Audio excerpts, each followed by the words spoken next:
جب رشتے کا اظہار کیا تو اس نے کہا جی میں اس شرط پر شادی کروں گا کہ میں تمہارے عقیدے کے مطابق زندگی نہیں گزاروں گا، اور نہ ہی تم میں سے کوئی مجھے چھیڑے گا، نہ ہی تم میں سے کوئی مجھے دعوت دے گا۔ کہا ٹھیک ہے جی، بات ختم ہو گئی۔ لیکن وہ عورت اپنا کام کرتی رہی، کیونکہ یہ ان کی ڈیوٹی ہے۔ ایسے نہیں وہ آپ کو بیٹی دے دیتے، وہ ڈیوٹی لگا کر بھیجتے ہیں کہ بھی تو نے یہ کام کرنا ہے، دھیمے سے کرنا ہے، دھیرے سے کرنا ہے، اپنے انداز میں کرنا ہے، لیکن ڈیوٹی جو لگی ہوتی ہے وہ نبھاتی ہے۔ اب مختصر اس نے دعوت دینا شروع کر دی۔ وہ فوجی صاحب کسی کی بھی بات نہیں سنتے ہوئے، جی نہیں میں تو مسلمان ہوں، میں نے نہیں۔ پھر ان میں سے اس کے کسی عالم نے ان سے کہا، ان کے نزدیک وہ عالم تھا، اس نے کہا تو چھوڑ ساری باتیں، تو استخارہ کر لے، تو استخارہ کر لے، تجھے پتہ چل جائے گا مرزا نبی ہے کہ نہیں۔ تو چونکہ استخارہ کی تعریف یہی ہے، استخارہ اللہ کے ساتھ مشورہ ہے، استخارہ اللہ کے ساتھ مشورہ ہے، اللہ کی بارگاہ میں استغاثہ پیش کرنا، اللہ کی بارگاہ میں عرض کرنا کہ یا اللہ میں یہ کام کرنے لگا ہوں، کروں کہ نہ کروں، یہ حدیث پاک سے ثابت ہے۔ خیر اس نے اس بات کو تسلیم کر لیا۔ جب اس نے استخارہ کیا اور استخارے میں اس نے دیکھا معاذ اللہ معاذ اللہ معاذ اللہ، اس نے مرزا کو نبی بنے ہوئے دیکھا۔ اب جب اس نے مرزا کو نبی بنے ہوئے دیکھا استخارے میں، تو اس نے مرزائیت قبول کر لی۔ اس کے ساتھ جو بھی بات کرتا وہ کہتا جی میں نے کسی سے سن کر نہیں کی، میں نے کسی کے سمجھانے پر مرزائی نہیں بنا، میں مجھے کسی نے دلائل نہیں دیے، میں نے اللہ سے مشورہ کیا معاذ اللہ، تو اللہ نے مجھے کہا کہ مرزا نبی ہے۔ نقل کفر نہ باشد، وہ کہتا ہے مجھے اللہ نے مشورہ دیا کہ مرزا نبی ہے، میں تو اسے مانتا ہوں۔ بالآخر اس کے مقدر میں ہدایت تھی، اچھی صحبت کی وجہ سے اسے ایک عالم دین ملا، خدا کا ایک برگزیدہ بندہ ملا، اللہ اس کی قبر پر اپنی رحمت نازل فرمائے، جس کی وجہ سے ایک بندہ جہنم کے گڑھے سے نکل کر اسلام کے نور میں داخل ہو گیا۔ اس شخص نے کہا یار میری باتیں لمبی چوڑی نہیں ہے، ایک بات بتا، میں تجھے سمجھانے لگا ہوں۔ رسول اللہ صلی اللہ تعالی علیہ وآلہ وسلم کو نبی آخر الزمان ماننا، حضور علیہ السلام کی ختم نبوت کو بغیر کسی شک کے تسلیم کرنا یہ اسلام ہے، اور اگر حضور علیہ السلام کی ختم نبوت میں ذرہ سا شک بھی آ جائے تو بندہ اسی وقت کافر ہو جائے۔ لہذا تیرے کافر ہونے کی اور تیرے لیے رسول اللہ صلی اللہ علیہ وسلم کے دائرہ اسلام سے باہر آنے کی ایک چھوٹی سی وجہ بنی، اور اسی وقت تو دائرہ اسلام سے خارج ہو گیا، تجھے سمجھ ہی نہیں آئی۔ اس نے کہا جی یہ کیسے ہو سکتا ہے؟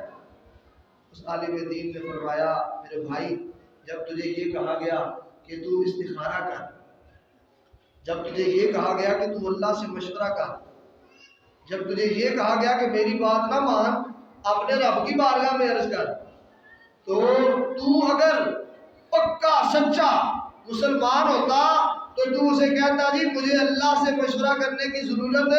نہیں ہے، کیونکہ اللہ نے اپنی لاریب بیب کتاب کے ذریعے، اپنے محبوب کے ذریعے، اس کے صحابہ کے ذریعے مجھے بتا دیا ہے کہ محمد صلی اللہ علیہ وسلم کے بعد کوئی نبی نہیں آ سکتا، لہذا مجھے استخارہ کی ضرورت نہیں ہے۔ تیرے دل میں اگر مصطفیٰ کی ختم نبوت کا یقین ہوتا تو تو کبھی بھی اس ارادے کی طرف نہ جاتا۔ لہذا جس وقت تو نے یہ ارادہ کر لیا، تسلیم کر لیا کہ ہاں یار استخارہ کرنے میں کیا حرج ہے، بس اسی وقت تو کافر ہو گیا۔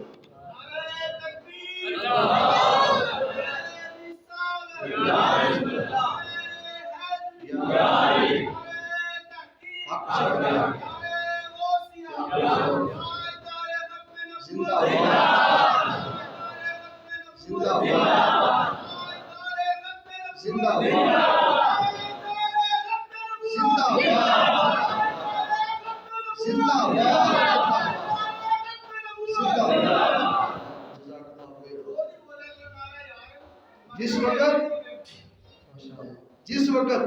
تو نے یہ شک دل میں لایا، تیرے دماغ میں شک آیا، اسی وقت تو کافر ہو گیا۔ اب لہذا استخارہ میں تیرا مشورہ اللہ سے نہیں تھا، اللہ سے تو مسلمان مشورہ کرتا ہے، تو اس وقت مسلمان ہی نہیں تھا، جس وقت تو مشورہ کر رہا تھا تو کافر تھا۔ تو کافر کا مشورہ رحمان سے نہیں ہوتا